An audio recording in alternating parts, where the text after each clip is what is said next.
taifa letu la Kenya. Na wauliza viongozi wote, sote tuliopata nafasi kutokana na kura za wananchi hawa, tushikamane, tushirikiane, tufanye kazi pamoja ili tuweze kubadilisha Embu wakati tunabadilisha Kenya. Asanteni tena watu wa Embu kwa msaada wenu, kwa kura zenu na kwa maombi yenu. I want to say thank you very much to the great people of Embu County, as I thank all Kenyans who stepped forward to vote in the last election so that we, as the people of Kenya, can maintain our democratic credentials as a nation that is democratic, as a nation that is built on the firm foundation of multi-party democracy. And now it is our opportunity, all of us as leaders in government and in the opposition, to work together towards making our nation great.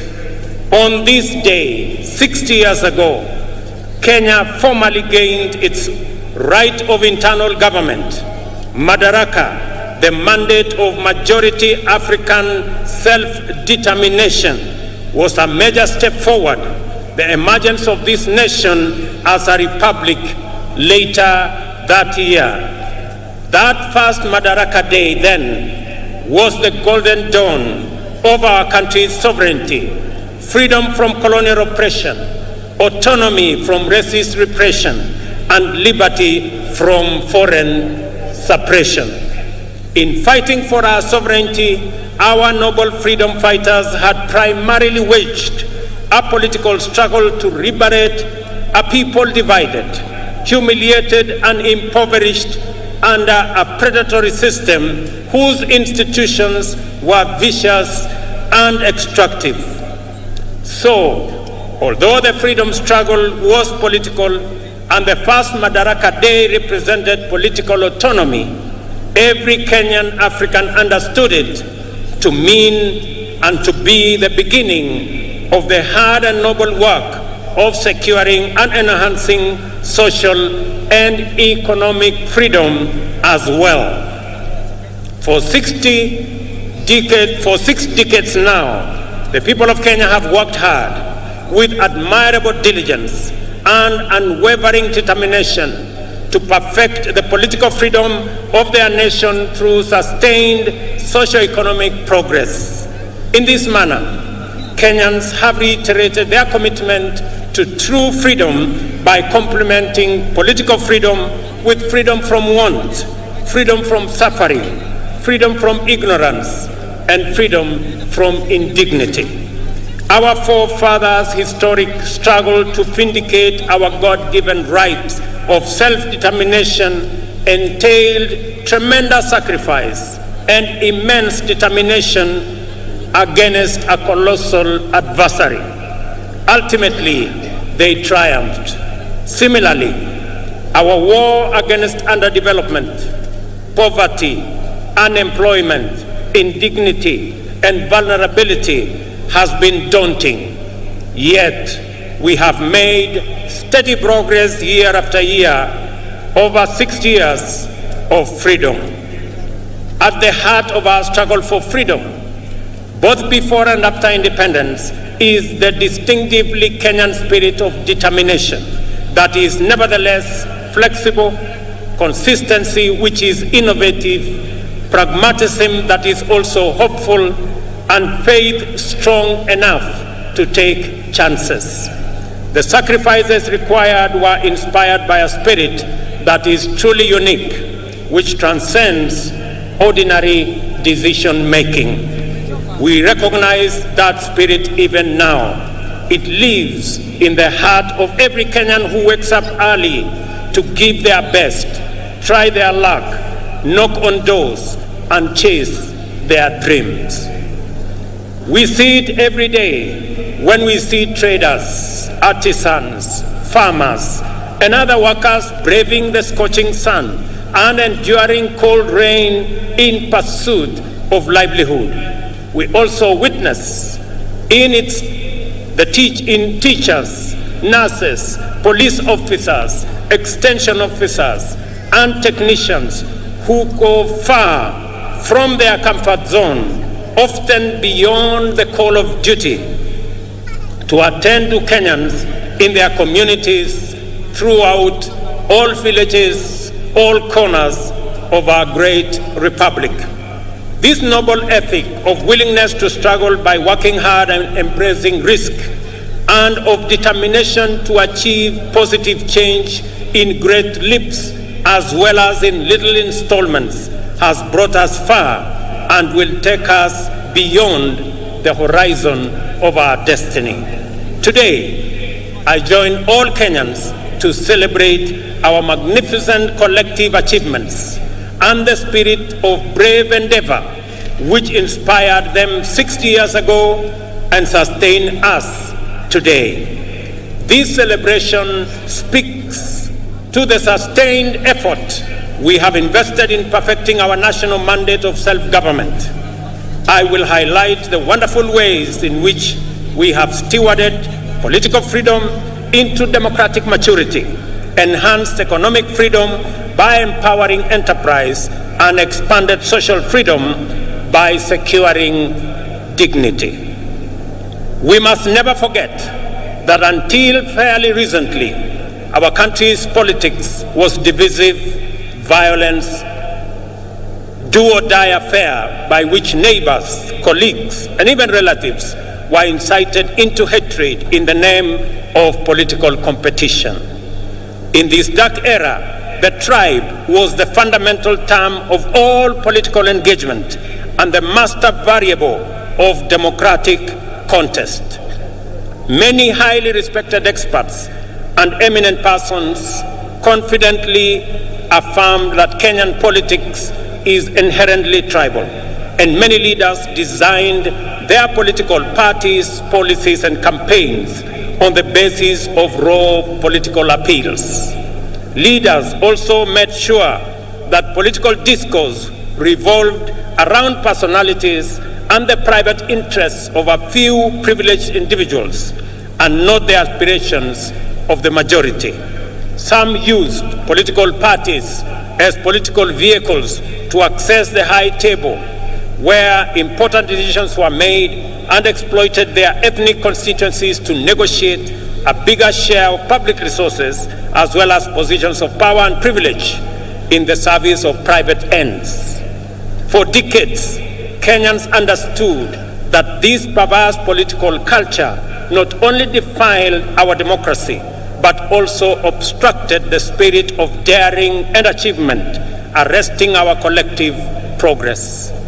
The people of Kenya, therefore, yearned for freedom from the tyranny of political personality cults, toxic tribal discourse, and the violence they engendered.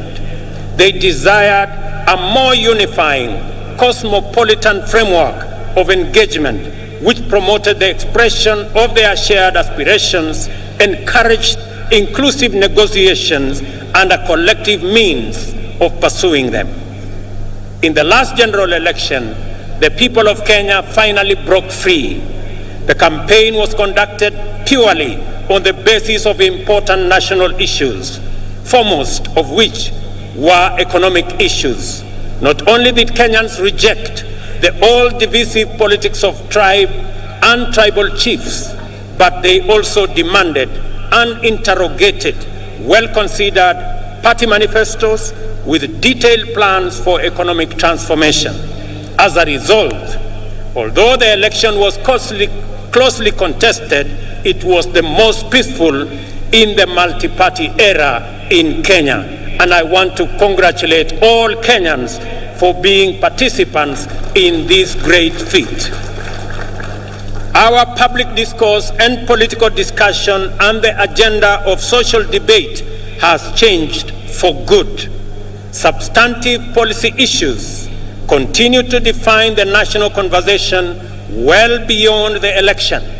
At the moment, there is a robust debate on the finance bill taking place everywhere in this country, in churches, social places, formal and informal workplaces, all media platforms and busy markets, as well as in urban and rural gatherings. We are truly a trailblazing nation. Many countries struggle in vain to generate a national debate on public financing, taxation, or other policy issues. In Kenya, we have easily sustained intense discourse on the finance bill and the affordable housing policy for weeks now. The debate has remained issue-oriented, and there is no hint of divisive ethnic rhetoric at all. The cost of living is keeping all leaders, including myself, awake, and this is precisely as it should be. Superficially, the intense national debate on housing is not about whether it is a tax or a contribution. The attention sharply focused on the housing contributions is an implicit expression of ownership. People desire better information and stronger assurance regarding the custody, security, investment, and return on their money. That is phenomenal. People are interested. How will their money be? Will it be safe? Will it be stolen? How is it going to benefit them? And how are they going to get a fair return for their contribution? I want to assure the people of Kenya that those questions will be answered. More encouragingly, the discourse on public finances and housing fund has opened our eyes to our emergence as a stakeholder republic. Kenyans today, more than ever, are fully involved citizens in shaping public policies and making institutions accountable in the manner in which they run national affairs. This is the vision of Madaraka expressed in the first article of our Constitution. All sovereign power belongs to the people of Kenya. We have crossed a fundamental decision, a decisive threshold in the history of our political freedom and democratic maturity. Today, Kenyans of this generation honor patriots who went before us in this celebration of a noble and historic achievement. Kenya also set a new high in election management by deploying a secure, freely accessible public portal which accurately and faithfully relayed vote tallies in the last election, enabling Kenyans and indeed anyone else to compare and verify tallies and ascertain results. This enabled the IEBC to credibly declare and certify the winners of elections and to establish before court, in response to petition by the certified candidates, that the elections met the constitutional threshold as simple, accurate, verifiable, secure, accountable, and transparent. In fact, the openness and credibility of the 2022 election are affirmed by the fewer petitions filed, 124 petitions compared to 303 petitions in 2017. The economy was the most important issue on which the last election was canvassed. The people of Kenya, in their multitudes, made their voices heard, their ideas clear, and their desires known. From Busia to Banisa, Lokichogio to Lamu, Magadi to Moyale, Mandera to Migori, and everywhere in between, the people said they wanted to transform our economic system, democratize opportunity, enhance inclusion, and reduce exploitation. Instead of the traditional campaigning of confrontation, incitement, and division, the last campaign became a sustained national debate on the most pertinent economic issues: the millions of our unemployed youth, access to affordable credit, inclusive financing, promoting the robust expression of the legendary Kenyan hustling spirit through MSMEs, and the facilitation of individual enterprise by enhancing market power through collective interventions like the Chama and SACCO. This is how Kenyan entrepreneurs desired to secure access to credit, do savings, access the market, social security, and health insurance. By paying attention to their aspirations, we established that Kenyan entrepreneurs desire to pursue success through enterprise, which makes positive measures to ensure that no one is left behind or no one is exploited. It is an enterprise culture which encourages the pursuit of individual aspirations through collective systems, which empower every person to succeed within the context of a thriving community. In the course of consultations with Kenyans at the grassroots throughout the country, we identified a number of barriers to effective realization of their economic well-being. The first was the bureaucracy in regulation and compliance, including tax administration. Second, the extreme informality of most enterprises, which effectively relegated them to the margins of empowerment, facilitation, or even recognition as lawful undertakings. Third, was the misconception around expanding the national tax base. Is it about people paying more or more people paying? The answer lies in empowering more Kenyans to enter the taxable income category through intentional effort to create millions of new jobs and millions of new taxpayers in due course. Fourth, a huge number of Kenyans, about 10 million, had either been blacklisted by the credit reference bureaus, of an inability to pay loans advanced by financial technology platforms, or were struggling to pay. Other lenders required hefty securities and valuable assets as collateral, yet these struggling entrepreneurs required financing to acquire such assets. It was clear, therefore, that the prevailing financing and credit facilities were not supportive to the profitable existence of micro, small, and medium enterprises. Self-employment accounts for 51% of all jobs in our economy. 83% or 15.3 million jobs are in the informal sector, and only 3.6 million jobs are in the formal sector, representing a paltry 17%.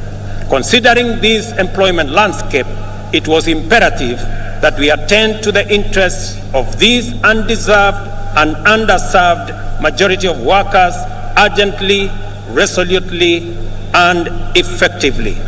This engagement with business community inspired the creation of the Financial Inclusion Fund, or the Hustler Fund, to eliminate the financial cost, delay, and bureaucracy entailed in complying. The facility employs the latest fintech powered by Kenyan telecommunications corporations. The Hustler Fund also re-engineered the idea of collateral by deploying the borrower's credit score as effective security. Without a doubt, the Hustler Fund has been more than transformational. In fact, it is revolutionary. On its way to becoming effectively the biggest financial institution by the number of borrowers and active loans, the Hustler Fund also turned around the country's fintech, transforming it from a predatory ecosystem to a more responsive one.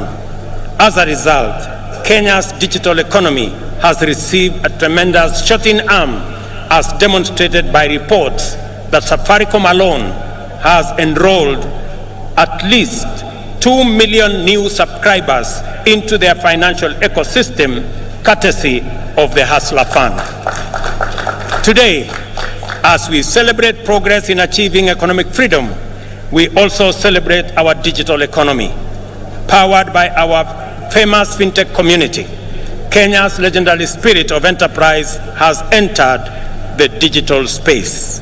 Kenyans responded to this promise of economic freedom in unequivocal terms. The total number of digital transactions now at the Hustler Fund stands at 42.5 million, through which 20.2 million Kenyans have accessed nearly Kenya shillings 30 billion and repaid close to 20 billion, with 7 million Kenyans being constant and repeat customers. Not a single shilling has been stolen through corruption, and borrowers do not need to know anyone, bribe any official, or go through any complex bureaucratic procedures to access the Hustler Fund. They only need a device, a little airtime, and a few minutes, and they are all able to get money wherever